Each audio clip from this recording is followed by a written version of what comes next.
C'est limité à 30 km à l'heure ou à 50 km à l'heure dans cette ville. Personne comprend ce panneau à Alençon avec le zone 30, ils comprennent pas, parce que regarde là, t'as zone 30, t'as Alençon, et là, juste après, il y a un petit panneau, regarde par terre. Il y a écrit 50. Du coup, c'est limité à combien? C'est limité à 30 ou à 50? Parce que le panneau Alençon, il signifie que c'est 50, le panneau en dessous, il dit que c'est une zone 30, et par terre, il y a écrit 50. Mais je veux faire quoi? 50, 30 ou 50? Il faut savoir, tu vois.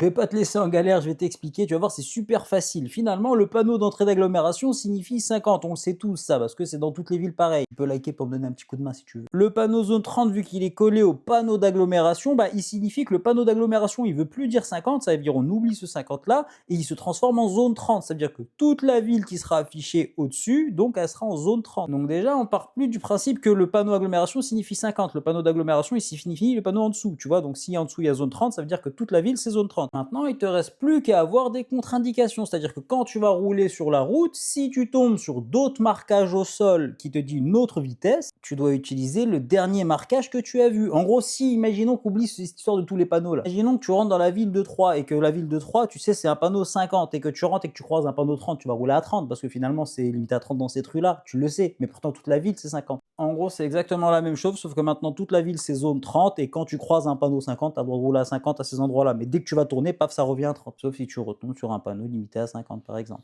Rassurez-moi quand même, vous êtes au courant du glitch pour avoir le code du premier coup. Attends, je vais vous expliquer tout ça. Première astuce, si tu veux réussir ton code du premier coup, c'est de réviser au bon endroit. Arrête les séries YouTube, les séries cheloues. Ça, c'est nul, oublie. Fais ça plutôt, tu vas pouvoir réviser avec des questions officielles les mêmes que le jour de l'examen là.